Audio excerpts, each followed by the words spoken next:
I'm going to show you how to install the Big John sliding door and window stopper. Open your sliding window or door to the desired opening, not more than 4 inches. This is to prevent a child from falling out of the window. Stick the stopper to the glass and it won't open any farther than you desire. For added security, use 2.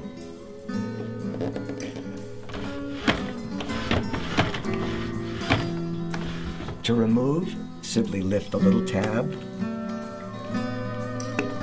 and you're done.